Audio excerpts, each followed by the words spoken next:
Et si je vous disais que la révolution chez Red Bull Racing a peut-être commencé dans les pires conditions possibles?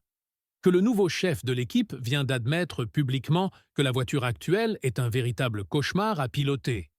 Laurent Mekies n'a pas mâché ses mots lorsqu'il a parlé de la RB21, et ce qu'il a révélé pourrait bien changer complètement notre perception de l'avenir de l'équipe qui a dominé la Formule 1 ces dernières années. Imaginez la pression.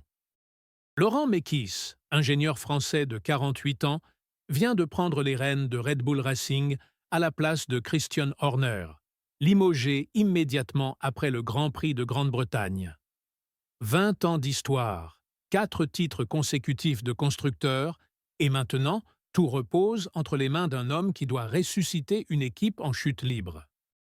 Le Grand Prix de Belgique a marqué ses débuts officiels à la tête de l'équipe, et c'est précisément à ce moment-là que la réalité a frappé à la porte avec une brutalité sans concession.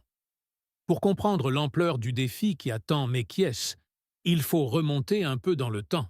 Le déclin de Red Bull n'a pas commencé hier. Dès 2024, lorsque McLaren a introduit des mises à jour dévastatrices qui ont permis à l'équipe de Woking de remporter le championnat des constructeurs, les premiers signes avant-coureurs ont commencé à apparaître. Sergio Pérez, qui était alors encore le deuxième pilote de Red Bull, a commencé à déraper de manière inquiétante, laissant Max Verstappen pratiquement seul dans la lutte pour les points. Mais ce qui hante vraiment Red Bull, c'est que même le quadruple champion du monde Max Verstappen a d'énormes difficultés à tirer les performances de la RB21. Et quand un pilote du calibre de Verstappen admet que la voiture est difficile à piloter, vous savez que le problème est bien plus profond qu'il n'y paraît. La situation est devenue si critique que Yuki Tsunoda, désormais deuxième pilote de Red Bull, est constamment devancé non seulement par ses rivaux directs, mais aussi par les pilotes de l'écurie Sir Racing Bulls. Le week-end à Spa-Francorchamps a révélé à la fois les espoirs et les craintes de la nouvelle direction Mekies. D'une part, Verstappen a remporté une victoire convaincante dans la course sprint de samedi, partant en deuxième position derrière Oscar Piastri de McLaren et montrant qu'il y a encore du feu dans le moteur de Red Bull. D'autre part, pour la course principale de dimanche, Verstappen n'a obtenu que la 4e place sur la grille de départ, un résultat qui, il y a quelques années, aurait été considéré comme un véritable désastre selon les standards de l'équipe de Milton Keynes. Mais voici le détail que peu ont remarqué. Pour la première fois de la saison 2025, tous les pilotes affiliés à Red Bull ont terminé dans les 10 premiers lors des qualifications. Tsunoda en 7e position, Isaac Hadjar en 8e pour Racing Bulls et Liam Lawson en 9e, également pour l'équipe sœur. À première vue, cela pourrait sembler un signe positif, mais en réalité, cela révèle quelque chose de beaucoup plus inquiétant. Red Bull Racing n'arrive plus à se démarquer significativement de ses équipes satellites. Les mises à jour introduites à Spa étaient le grand pari de Mekies pour commencer à tourner la page. Un package complet qui comprenait des révisions de l'aileron avant, de l'entrée latérale des pontons, du capot moteur, de la suspension et des coins arrière. L'objectif était clair: trouver plus de stabilité et de prévisibilité, deux caractéristiques dont la RB21 avait désespérément besoin. Mais cela a-t-il fonctionné? Et nous arrivons au moment le plus révélateur de tout le week-end. Après la course, Mekies a été interrogé par les médias spécialisés sur les performances réelles des mises à jour. Et sa réponse a été une véritable douche froide pour tout optimisme excessif. Avec une franchise brutale que l'on voit rarement dans le paddock de Formule 1, le nouveau patron de Red Bull a admis que, bien qu'il soit difficile de donner beaucoup d'informations historiques en raison de sa récente nomination, les signes sont encourageants, mais insuffisants. L'équipe est certainement satisfaite du package en termes de performance pour la voiture. Apporte-t-il suffisamment? Non. Corrige-t-il toutes les limites d'équilibre que nous avons? Non. C'est aussi simple que cela. Nous avons donc encore du travail à faire, a déclaré Mekies sans mâcher ses mots. Cette honnêteté est rafraîchissante, mais aussi terrifiante pour les fans de Red Bull. Qu'est-ce que cela signifie concrètement? Cela signifie que même avec les mises à jour, la RB21 reste une voiture problématique, difficile à configurer et qui est à des années-lumière de la domination que l'équipe a exercée entre 2022 et 2023. Cela signifie que Max Verstappen, aussi talentueux soit-il, ne peut plus faire de miracle à lui seul.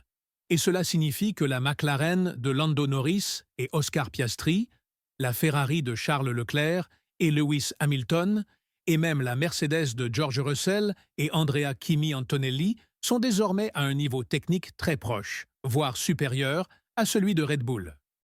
Mais Mekies a également clairement indiqué qu'il n'y avait aucun doute sur le fait qu'ils avaient amélioré les performances de la voiture. Nous pensons que c'est le cas.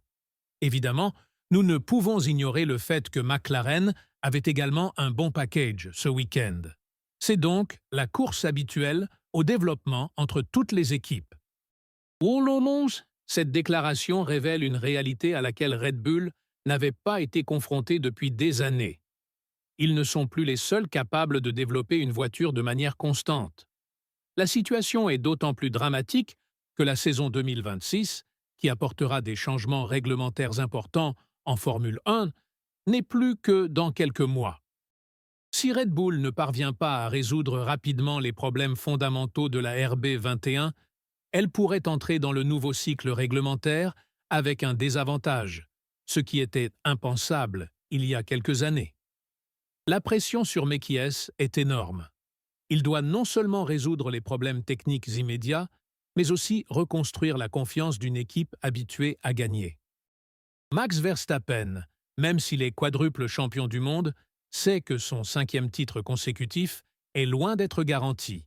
Et pour la première fois depuis longtemps, le Néerlandais va devoir compter véritablement sur l'aide de son coéquipier, Yuki Tsunoda, ce qui n'était plus arrivé depuis l'âge d'or de Sebastian Vettel et Mark Webber.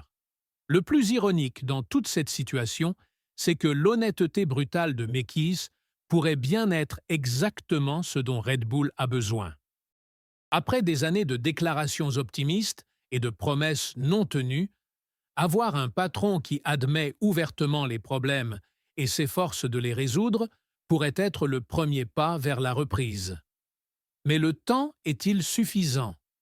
La Formule 1 de 2025 est plus compétitive que jamais. Lewis Hamilton est arrivé chez Ferrari en tant que septuple champion du monde déterminé à remporter son 8e titre. Charles Leclerc est au sommet de sa carrière. Lando Norris et Oscar Piastri forment l'un des duos les plus prometteurs de McLaren. Et même de jeunes pilotes comme Andrea Kimi Antonelli chez Mercedes et Gabriel Bortoleto chez Sauber font preuve d'une vitesse impressionnante. Red Bull Racing de Mekies a besoin d'un miracle technique, et vite. Chaque course perdue maintenant peut signifier une année entière de souffrance. La question qui reste en suspens est la suivante. Laurent Mekies parviendra-t-il à redonner à Red Bull son statut d'équipe dominante ou assisterons-nous à la fin d'une ère de succès absolu? Une chose est sûre, 2025 pourrait être l'année qui déterminera l'avenir de Red Bull Racing pour les 10 prochaines années. Et vous, qu'en pensez-vous? Red Bull parviendra-t-il à se relever ou assistons-nous au début de la fin d'une dynastie? Donnez votre avis dans les commentaires, abonnez-vous à la chaîne et activez la cloche pour ne manquer aucune analyse des coulisses les plus chaudes de la Formule 1.